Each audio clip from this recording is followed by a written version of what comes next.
Stock markets are seeing record highs week after week right now. There's been over 1.5 million jobs added to the private sector in the last 10 months. Unemployment, these are the type of things you don't hear on the news. Unemployment is at a 17-year low. Oh, that's huge. That goes through two administrations, both Republican and Democrat. 17-year low unemployment. So there's some good things that are happening out there. I was very encouraged that we were able to get the tax bill across the finish line yesterday in the House. Now, the Senate supposedly has well, not supposedly, I mean, word is coming out what their bill is. It's different from the House bill. Hopefully they'll be able to pass theirs, and at that point, the two, because they're different, it'll go to conference, and they'll work out the differences, and then a bill will come forth.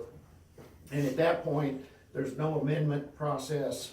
Whatever comes out of conference just goes to both chambers for a vote. Let's see, with that, I think it's fair to say that there's still a lot of changes that will probably take place in the tax bill.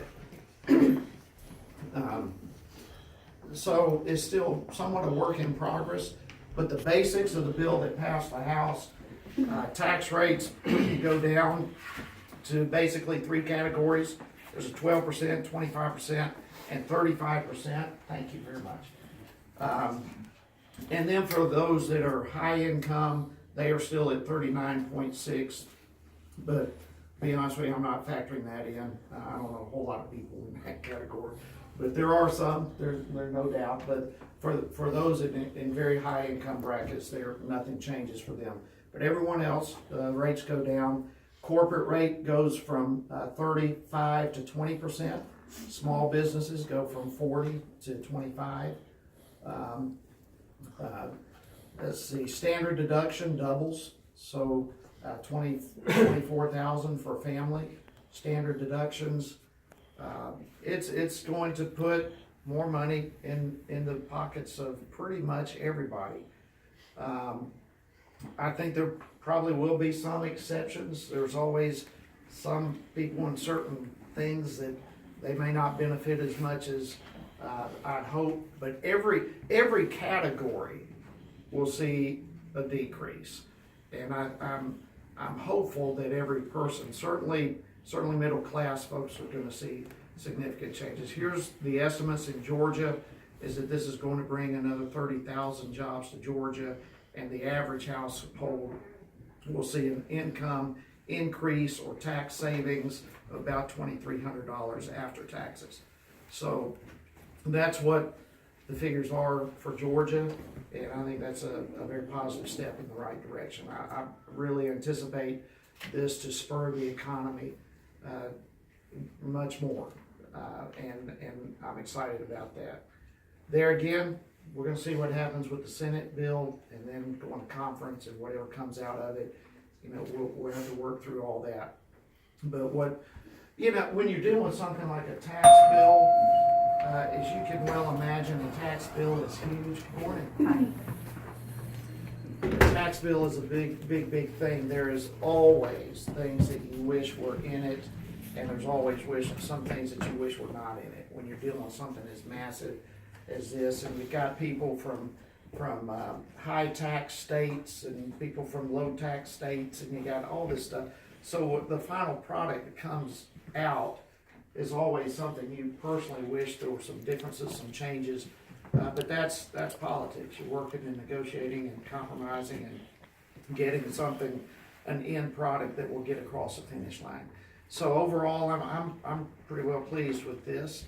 Again, I think it could have been better, but it probably couldn't have been much better and pass, if you know what I'm saying. So you just work through those things and you get it done. And now we'll see what happens with the Senate and the conference. Just let you know, one bill that I had personally that passed this past week it is the Presidential Pension and Allowance Modernization Act. When presidents, former presidents, this is all about former presidents, these days, as you all know, and we can go back to pretty much all the former presidents, when they leave office these days, there's book deals and speech deals, and I mean, they're able these days to go out and earn millions and millions of dollars. And the Bushes had a $10 million book deal.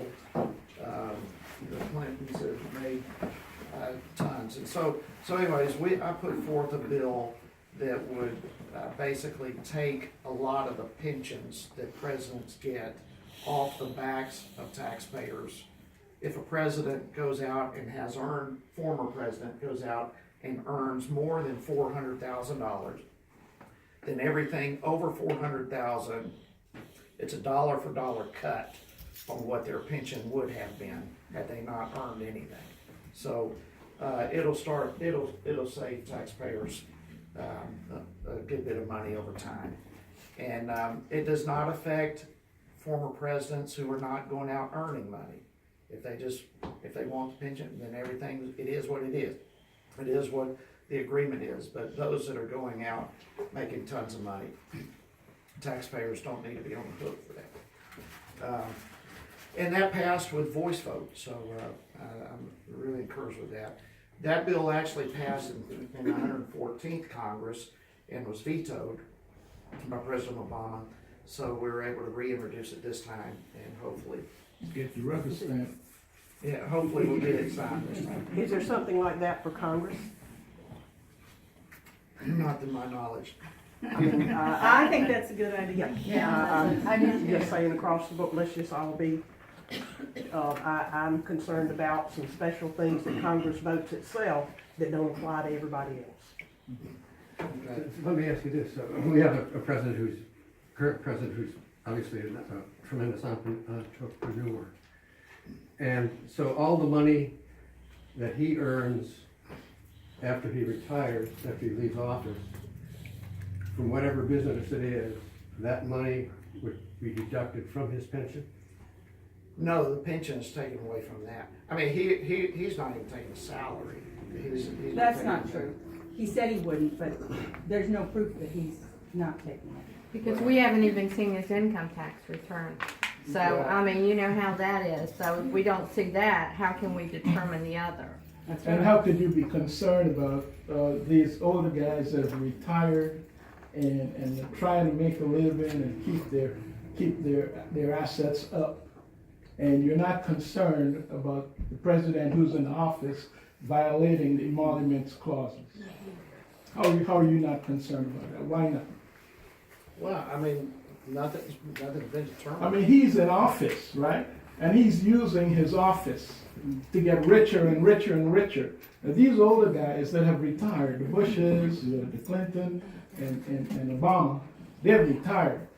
They have no other source of income but to write books, write their memoirs, that kind of stuff.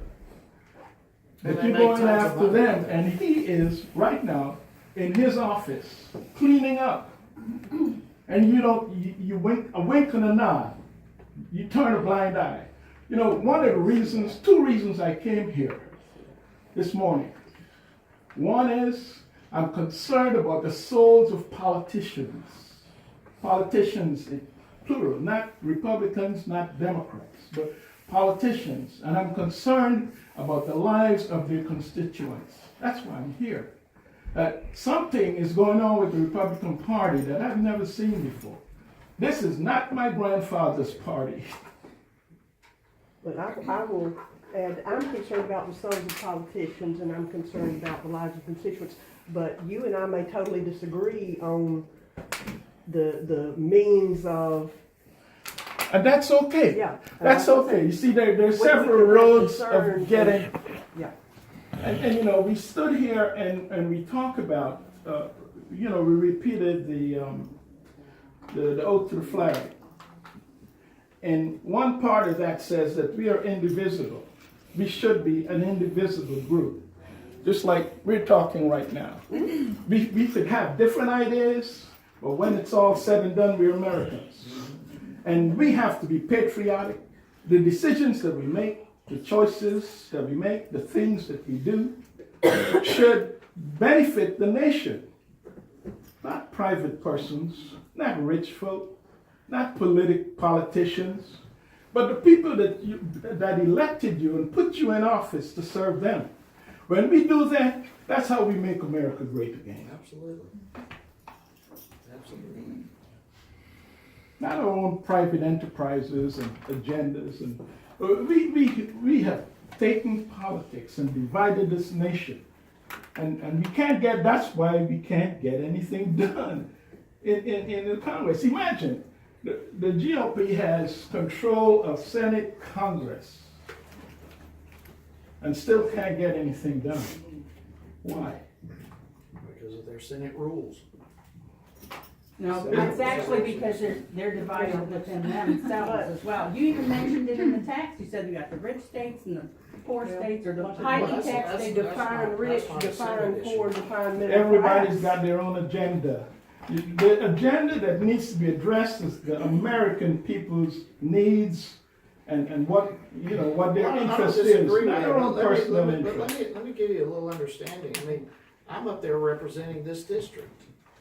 This district is very much different from a district in Massachusetts or New Jersey or Oklahoma or wherever.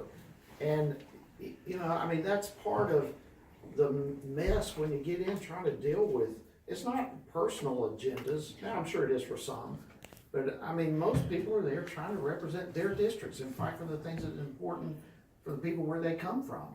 And there are some, there's no doubt that it's all about themselves.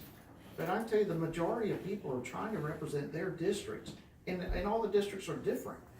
And That's so, true. and so somebody's fighting to lower this tax, and somebody's trying to raise this, and somebody's trying to, it's a hodgepodge of districts that are represented there. But there's one common thing about all these districts, is that we all need health care. We all need health care. There's nothing that says that some people don't need it and some need it and some don't need so much. But yet, everything that I see going on in the Congress and in the Senate is directed toward undermining the little bit of health care that we have right now. And that to me is evil. Well, Especially for people like myself who are retired. Also, when you look at the tax bill that's being put out there, you talk about tax savings that we're gonna have. Middle class folk, they can't deduct the interest that they pay for their mortgage. They won't be able to Yes, you deduct can. their taxes that they pay to the county. Up to You're 10,000, removing yes, that? you can. Up to 10,000, you can. And in the Senate version, none of that is eliminated. It's all still there. In one of the tax bills, that's right. they are going to reduce Medicare benefits by, I don't remember the exact figure, maybe 300 billion over the next 10 years. So they are attacking Medicare with it, and Medicaid. And Medicaid. The office of OMB has put out some figures that says that folk who earn between $10,000 and $75,000 a year, their taxes are going to go up. Over the next 10 years. Yes, their taxes are going to go Yes, up. because But they get you've got a a reduction permanent right now. decrease in the taxes of rich folk, No. corporations. Yes, Listen, just the standard deduction's 24,000. Yes, but that's And gonna then- go away. No. It Well, is. well, listen, the reason these things are not permanent is because of the scoring. And because the scoring has to, listen, it's just like the Bush cuts that were made permanent. This is the same kind of thing. You can't, when you're making a bill like this, make everything permanent because of the way it's scored. And so you have to shuffle all this stuff around to get a decent score to where you can pass But the bill. if you worked And then- across and then it's lines, voted you later. wouldn't have to put yourself under those rules. Pardon me? I said if you would work across the aisle, you wouldn't have to try to adhere to these very onerous, stringent rules. Well, Adhering to those rules is a product of not wanting to include everybody in the discussion about taxes. So you Well, brought there's that been on lots of yourself. So discussions. That's I mean, that's an excuse. What But- is? What you just said is an excuse. No, I'm The just- discussions have Rules been prevent very you from close, doing it. and they haven't even been within all of the GOP. They contained the tax discussion in a small group of people. It was, nobody knew what was going on, Well, including For you. example, the Ways and Means is the committee that's put this together. And the Ways and Means is made up Democrats and Republicans. And they've been working on this, both sides, arguing back and forth forever. And the bill that has come out, no doubt it has more Republican issues than it has Democrat. But listen, there are things in this bill that Republicans don't like too, because they had to put them in. But I think I would agree that across the board, you know, there's not been the big mass meetings, on both sides of the aisle for everything. You never get anything accomplished. That's why there's committees. But Ways and Means is not made up of Republicans only. And that is the committee of jurisdiction on this tax bill. And they've been working on it for months and months and months. They've had hearing after hearing, and, you know, I'm sure there's been lots of input by Democrats as much as there has been Republicans, and they come out with a bill. So you Pardon you me, for mentioned- just one moment, sorry. We only have 8 minutes because we're gonna have to move on to our next event. So just to be productive, first off, I'm gonna pass this around, so if you can sign in as we're talking. If you just wanna do a couple more minutes of a legislative update, and then we do take questions, but that's what we wanna do, just so we're not kind of, you know, taking over the conversation. Direct your question to Congressman Hice, and let's do one at a time, raise your hand, and we'll do a question. So however you want to proceed, if you want to finish your. Yeah, somebody just call on. Okay, I have a different. let me pass this around. Okay, hold on, we'll call one at a time, but let's start with somebody who hasn't asked anything. So let's start in the back with the This little girl. gentleman in orange. Okay, she's gonna ask a question. I just wanna say, this is my 11-year-old daughter. Her name is Sadie. I don't know if anyone has addressed this yet, but we drove an hour and a half from Good Hope, took her out of school so she could come here. She wanted to ask you about your support for Roy Moore. But we just read yesterday that you retracted your support for Roy Moore. And I wanted to ask you, could you tell us a little bit more about why you did that? Yeah, you know, the allegations are extremely serious, and, you know, I've not been satisfied with his explanations. I think that they've been inconsistent. Of course, allegations do not equal guilt, and so I'm not acting as his judge. I don't know what happened and what did not happen 40 years ago. But the inconsistencies with his explanations that brought me to the point of saying, I'm gonna back out of this, and it's gonna be a decision the people of Alabama make without my involvement. Okay, can I take like one more minute? Can I play you something that I need help trying to figure out what it means and what I'm supposed to think about it? I'm having a hard time understanding it. It's a 30-second clip, if that would be okay. I actually brought speakers so that you could hear it, and there might be an ad first. And then I just want to ask you a question. Let's do that afterwards. Let's continue on with the questions. Go ahead right here. Congressman Bo Warren with Georgia Department of Agriculture. It's been an interesting year for our Georgia farmers. We started off, we started off the year in severe drought. What? Had an unusually warm winter, followed by a late winter freeze that probably knocked at least 50% of our blueberry crops. Georgia faced our first outbreak of avian influenza, and then we were hit by Hurricane Irma. It's been a really tough year for our Georgia farmers. We're facing a farm bill coming up in Congress. Any support that you can lend to those farm bill discussions, we would greatly appreciate it. Yes, there's not everything that we wanted in the tax reform package, but there's a number of benefits for our Georgia farmers, and so that's going to help. We've been working on elimination of the estate tax, death tax for 25 years. So there's some positives in there that are going to help us. One thing I do want to mention, if we've got time, we have a significant feral swine problem here in the state of Georgia.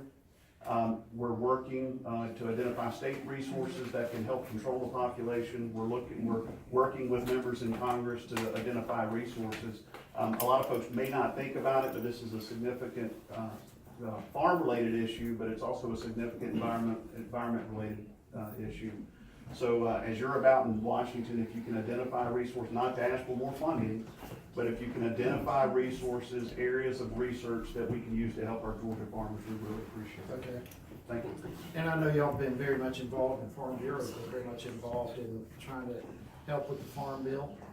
And, I expect the first draft is probably gonna be coming out in a matter of weeks or months, I'm not sure, it won't be too long. And then, the negotiating process, so the earlier to get involved, I'm sure you're on top of all that, but, earlier to get involved, the better. Very good. Thank you. Right here. Hi, thank you for holding these meetings, I really appreciate it. My name is Gina Smith, and I drove down this afternoon or this morning from Athens to talk to you about a statement you made in your newsletter. And in the interest of full disclosure, I am a contributor on the newsletter. The statement you made is this: we cannot and will not allow evil to win. I am heartened by that, and I wanted to talk to you about it specifically. Holidays are tough times for me. I'm a victim of gun violence. Not once, but twice. Unheard of. I grew up naively believing that people would, nice families, good families, don't have gun violence. It happens in other families. First, it was my 68-year-old uncle, spitting image of my father. And 6 years later, my 73-year-old father was gunned down during a robbery. So it's a tough time because the anniversary's coming up. The man was 118 pounds, soaking wet, died within arm's reach of every hunting rifle beyond. I come from a family of hunters. We have guns in our family. You said that comment after Las Vegas, when you wrote it in your newsletter to us. In addition to thoughts and prayers and the usual litany. Well, I'm here to tell you that thoughts and prayers go a long way, but after a while they're a lot like fast food. They don't satisfy any longer, we need more. Now, the Southern Baptist Church that I grew up in taught me that God expects us to act. So I'm looking to you to put something behind those words, something really meaningful. And so my question, or my plea is this, I'm just going to read it to you. Will you please, sir, push for and vote for stricter background checks and tighter automatic weapon, magazine, and ammo rules? Nowhere in the Constitution of the U.S. that allows me to carry a gun does it say that I have a right to a Uzi or a bump stock. So can we depend on you to step up? I'm not gonna do anything to restrict our Second Amendment. Well, I know you get money from the NRA, in addition to me, but I look to you as my shepherd in a religious sense and in a constitutional sense to protect me and to protect the people in this room against senseless gun violence and just do things that are It's totally sensible. senseless. I mean, listen, probably 80 or 90% of this whole debate, we're gonna be in agreement. But here's a real issue. None of the laws that we have on the books would have prevented these things. They would have prevented some of the things that happen, and that is a cop-out, and I don't expect you to cop out on this. Step up. Step up and do the right thing. It's true. You're a godly man, you know what's By wrong. virtue of definition, a criminal is someone who does not obey the law. Most of those people were not criminals, they are not But mentally stable, what they and we did are was- letting what guns they into the did was hand of them. criminal. Yes, and the but law that's did after not the stop fact, them. they're dead by The then. law did Too not late. stop them. The lady isn't asking you to trample on people's rights to Constitutional carry rights. guns. She's not asking you that. She's asking you to show some empathy for people who are victims or potential victims to gun violence by limiting the use of assault weapons and bump stocks. That's all. She's not asking you to take away anybody's guns. That's not the argument. The Yeah, argument is that don't allow people who should not get guns, get guns. There are more regulations on toys and the throwaway date on milk in a grocery store than there are on guns in this country. I find that abhorrent. I would assume that you would too. Folks, the congressman has to be at another meeting in 15 minutes. And I would like to, on behalf of the Farm Bureau, thank him for coming and being open here with us. I'd like to thank each one of y'all for being here. This is how America gets better. Having good discussions and lively discussions, even if we may not agree with each other. We'll never get anything done if we can't talk and discuss it. And appreciate everybody being here. Appreciate you. Thank you. Thank you.